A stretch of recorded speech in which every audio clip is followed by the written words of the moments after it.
आज की क्लास में हम प्रीडेटरी न्यूट्रिशन पढ़ेंगे। प्रीडेटरी मोड ऑफ फीडिंग जो है उसमें एनिमल अपने लाइव प्रे को हंट करता है, शिकार करता है, उसको पकड़ता है और उसको फिर वो खा लेता है। जीवित प्रे होता है, जीवित जंतु को वो खाता है। और प्रीडेटरी न्यूट्रिशन का एग्जाम्पल नीरीज, प्रॉन और स्टारफिश में हम देख सकते हैं। नीरीज जो है वो नॉक्टर्नल एनिमल है और मराइन वर्म है। नॉक्टर्नल मीन्स रात्रिचर, और ये समुद्र में पाया जाता है। और समुद्र में म्यूकस लाइन्ड एक बिल जो होती है, मिट्टी होती है, समुद्री मिट्टी, उसमें ये बिल बनाकर रहता है और बिल में म्यूकस की एक लाइनिंग होती है और रात में ये बाहर निकलता है।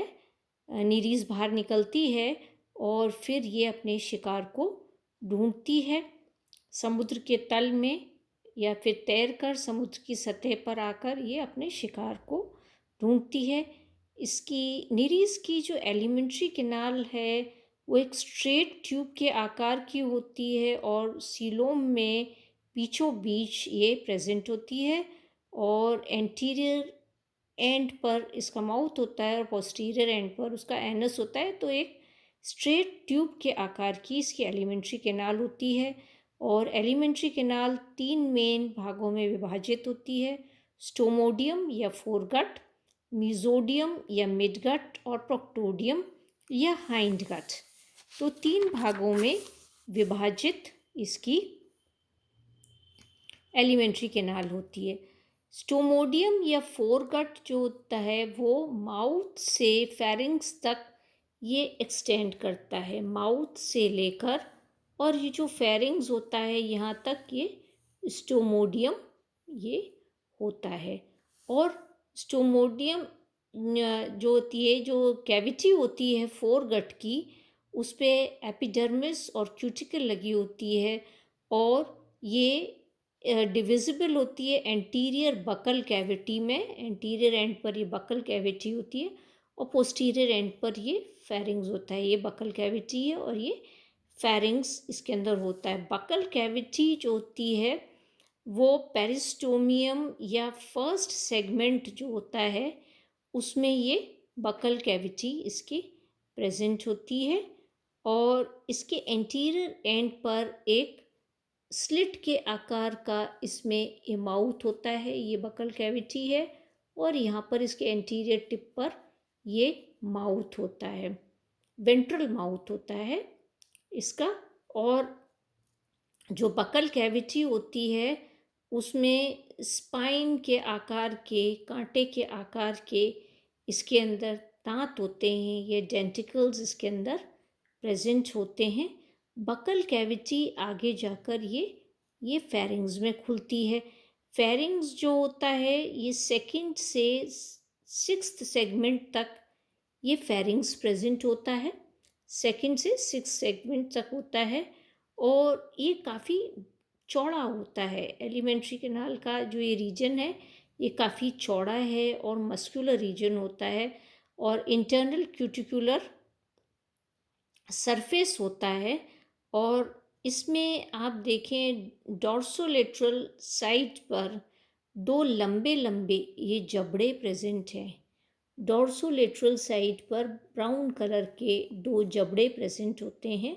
और ये जबड़ा जो होता है अगर आप देखें तो स्लाइटली ये बेंट होता है।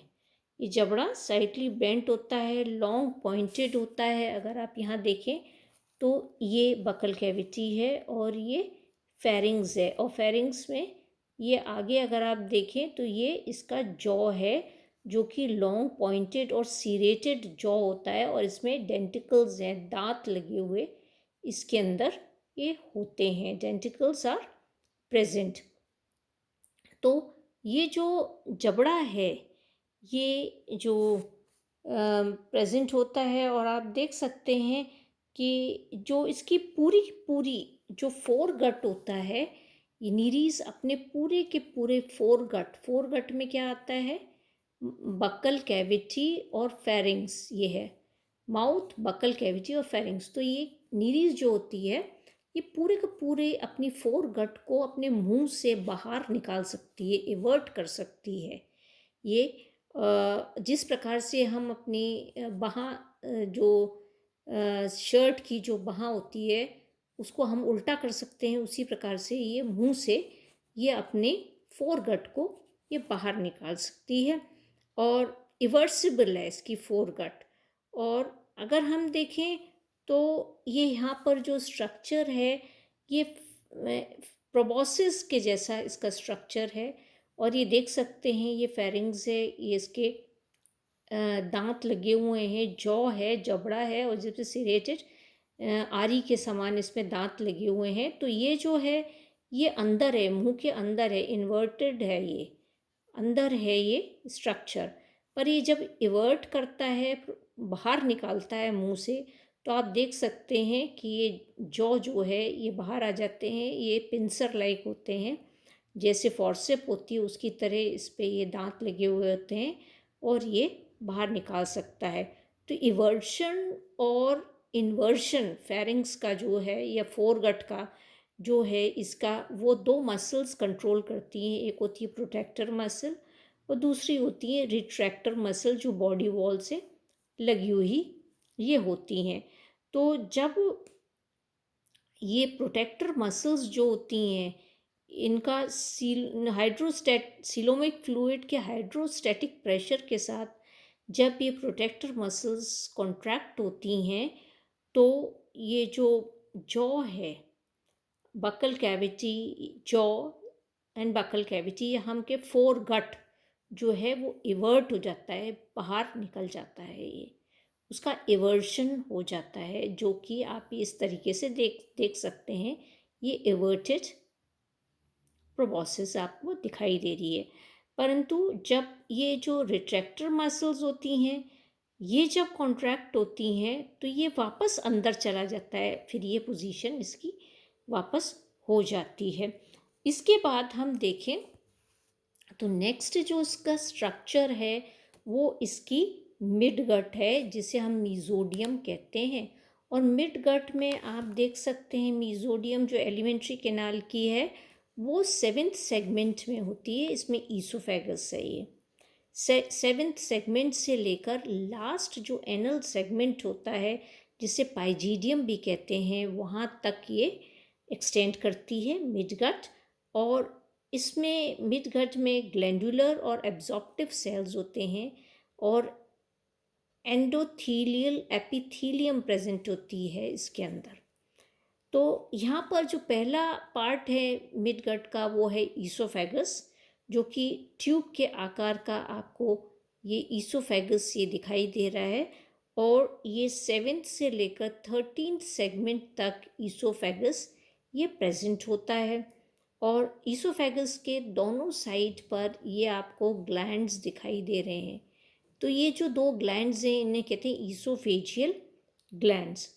और ईसोफेजियल ग्लैंड्स आगे एंटीरियर मोस्ट रीजन में एंटीरियोलेटरल एस्पेक्ट पर लगे हुए हैं और ये कहाँ खुल रहे हैं, ईसोफेगस में खुलते हैं। 13th 14th सेगमेंट में अगर हम देखें 13th और 14th सेगमेंट में स्टमक इंटेस्टाइन प्रेजेंट होती है। तो जो ईसोफेगस होता है ये जाकर कहाँ खुल रहा है, स्टमक इंटेस्टाइन में 13th 14th सेगमेंट में। और आप देख सकते हैं कि इंटर सेगमेंटल रीजन में ये जो स्टमक इंटेस्टाइन है वो कॉन्स्ट्रिक्टेड है। इंटर सेगमेंटल रीजन में ये इंटर सेगमेंटल कॉन्स्ट्रिक्शंस आप देख सकते हैं इसमें प्रेजेंट होते हैं स्टमक इंटेस्टाइन में। इसके बाद हम देख सकते हैं कि इसकी लास्ट जो पार्ट होता है ये आप देख सकते हैं एक तरीके से आप अगर देखें तो ये सेगमेंटल पाउचेस के फॉर्म में स्टमक इंटेस्टाइन यहाँ प्रेजेंट होती है। लास्ट पार्ट जो है वो इसका होता है प्रोक्टोडियम या हाइंड गट। तो हाइंड गट या प्रोक्टोडियम जो होता है वो बहुत ही छोटा होता है और ये रेक्टम जो होता है वो लास्ट पार्ट कहलाता है। और इसमें जो लास्ट सेगमेंट है वो एनल सेगमेंट होता है जिसे पाइजीडियम कहते हैं। और जो रेक्टम होता है उसके अंदर क्यूटिकुलर लाइनिंग होती है, एपिडर्मिस होती है, और रेक्टम बाहर की तरफ एनस के द्वारा खुलता है। तो पोस्टीरियर मोस्ट जो टिप होती है एनल सेगमेंट की, उस पर एनस प्रेजेंट होता है। डाइजेस्टिव प्रोसेस अगर हम देखें तो जैसा कि मैंने आपको बताया है कि जो फीडिंग है, क्योंकि ये स्कैवेंजर है, कार्निवोरस है ये, तो आप देख सकते हैं कि नीरीज जो होती है कार्निवोरस वर्म है, और ये छोटे छोटे जो मरीन एनिमल्स होते हैं जैसे मोलस्क है, क्रस्टेशियंस हैं, उन पर ये फीड करती है। और अपने जो फेरिंग्स होता है, या हम कहें कि अपना जो प्रोबॉसिस होता है, उसको ये बाहर एवर्ट करके फेरिंग्स को बाहर निकाल कर, और उस पे जो दांत लगे हुए होते हैं जो कि पिंसर लाइक टीथ होते हैं, उनसे ये अपने जो शिकार को ये पकड़ लेता है। और वापस जब फेरिंग्स को अंदर ये लेता है तो जो इसका शिकार होता है वो ईसोफेगस से होता हुआ, मुंह से होता हुआ ईसोफेगस में चला जाता है। तो फेरिंग्स से ये जो होता है ईसोफेगस में जाता है, और फिर ईसोफेगस से स्टमक इंटेस्टाइन में जाता है, जहाँ पर इसका डाइजेशन और एब्जॉर्प्शन होता है। ईसोफेजियल ग्लैंड और एंडोथीलियल ग्लैंड जो स्टमक इंटेस्टाइन में प्रेजेंट होते हैं, वो डाइजेस्टिव जूसेस या डाइजेस्टिव एंजाइम सीक्रेट करते हैं, जो कि प्रोटीन्स, कार्बोहाइड्रेट्स का डाइजेशन कर देता है। और जो एंडोथीलियम, जो स्टमक इंटेस्टाइन की जो एंडोथीलियम होती है, वो फिर डाइजेस्टेड फूड का एब्जॉर्प्शन भी करती है, क्योंकि उसमें एब्जॉर्प्टिव सेल्स भी उपस्थित होते हैं। फिर इसका डिफिकेशन होता है अनडाइजेस्टेड फूड का। तो अनडाइजेस्टेड फूड जो होता है वो रेक्टम में आ जाता है, और रेक्टम से ये एनस से होता हुआ ये बाहर फेंक दिया जाता है। तो ये आज हमने नीरीज का प्रीडेटरी न्यूट्रिशन पढ़ा है, food feeding and digestive process, food feeding and digestion of Nereis. Next class में हम पैलीमोन का डाइजेस्टिव सिस्टम पढ़ेंगे, food feeding and digestion in Palaemon.